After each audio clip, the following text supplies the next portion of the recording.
जय श्री कृष्ण। आज हम लोग भगवान श्री कृष्ण की एक प्यारी सी लीला का आनंद उठाएंगे। अगर ये प्रस्तुति आपको अच्छी लगेगी तो इसे लाइक कीजिएगा, शेयर कीजिएगा और प्लीज़ इसे सब्सक्राइब कर लीजिएगा। एक बार एक गणेश भक्त जिनका नाम गणपत भट्ट था, वे जगन्नाथपुरी पहुँचे। उनको ये जानकारी नहीं थी कि पुरी भगवान कृष्ण का धाम है। उन्होंने सोचा कि वहाँ गणेश जी ही होंगे। वे जगन्नाथ मंदिर पहुँचे। वहाँ पहुँचकर लोगों से पूछा कि यहाँ कौन से भगवान हैं। लोगों ने कहा यहाँ कृष्ण हैं। इतना सुनते ही उन्हें बहुत पछतावा होने लगा कि मुझसे ये कैसा अपराध हो गया। मैं तो गणपति का भक्त हूँ, मुझे यहाँ आना ही नहीं चाहिए था। मैं कृष्ण का दर्शन नहीं करूँगा। कृष्ण छलिया है, जो भी इनका दर्शन करता है वो उनका ही हो जाता है। कृष्ण उन्हें अपना बना लेते हैं। मैं वापस अपने गांव कब जाऊंगा? मेरी भक्ति नष्ट ना हो जाए। मुझे जल्दी से यहाँ से निकलना चाहिए। मुझे केवल गणपति से प्रेम है और मैं उनका भक्त हूँ, उनका ही दर्शन करूँगा। वो भक्त समुद्र किनारे बैठकर गणेश भगवान को याद कर रो रहा था।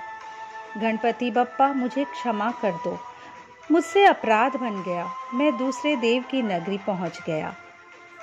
उस भक्त की निष्ठा भगवान कृष्ण को इतनी प्रिय लगी कि ये गणपति से इतना प्यार करता है कि मेरा दर्शन ही नहीं कर रहा।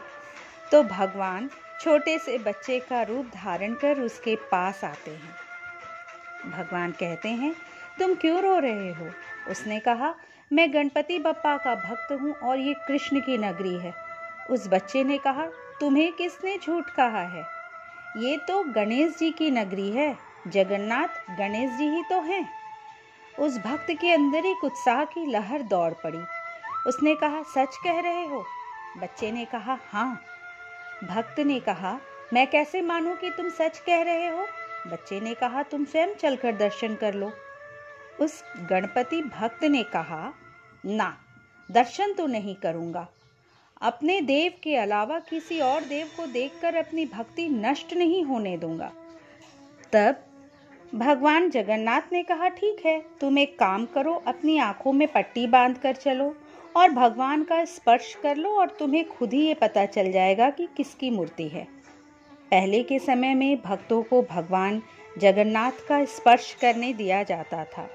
वह भक्त बात मान गया, आंखों में पट्टी बांधी और भगवान के साथ जगन्नाथ मंदिर पहुंच गया। आंखों में पट्टी लगाकर भगवान के पास पहुंचा। जैसे ही उसने भगवान जगन्नाथ के नाक में हाथ रखा, उसे लंबी सूंड प्रतीत हुई। भगवान के कान में हाथ रखा तो हाथी के जैसे बड़े बड़े कान महसूस हुए। जब पेट में हाथ रखा तो लंबोदर, बड़े पेट जैसा महसूस हुआ। अब उसे यकीन हो गया कि ये भगवान गणेश ही है। खुशी से जैसे ही उसने आंखों की पट्टी खोली तो देखा, अरे, यहाँ तो जगन्नाथ जी खड़े हैं। आंखें बंद करके देखो तो सूंड दिखाई देता है, बड़े कान दिखाई देते हैं और आंखें खोलकर देखो तो जगन्नाथ जी दिखाई देते हैं। वह व्याकुल हो गया कि उसका व्रत, उसकी निष्ठा टूट गई जगन्नाथ जी के दर्शन से। उसकी व्याकुलता देख वहाँ जगन्नाथ जी प्रकट हो गए और उसे गले से लगा लिए और बोले, तुम्हारी निष्ठा मुझे बहुत प्यारी लगी, पर एक बात ध्यान से सुनो। ये तुम्हारी अज्ञानता है कि तुम किसी और देव को देखोगे तो तुम्हारी निष्ठा टूट जाएगी। सब मेरा ही विलास है। मैं ही रुद्र हूँ, मैं ही गणेश हूँ, मैं ही शिव हूँ। सबको मुझ में दर्शन करो। और उस दिन भगवान जगन्नाथ ने उन्हें वचन दिया कि उनका जन्मदिन अर्थात प्राकृतिक दिवस, जो स्नान पूर्णिमा को मनाया जाता है, उस दिन भगवान का सैकड़ों कलशों से स्नान होता है। स्नान के बाद वे भगवान गणेश के जैसा श्रृंगार करेंगे और हजारों वर्षों से भगवान जगन्नाथ उस भक्त के लिए स्नान पूर्णिमा के दिन गणपति बनते हैं। स्नान पूर्णिमा के दिन भगवान जगन्नाथ का गणपति की तरह ही श्रृंगार किया जाता है ना? हृदय छू लेने वाली भगवान की लीला। जय श्री कृष्ण, जय जगन्नाथ।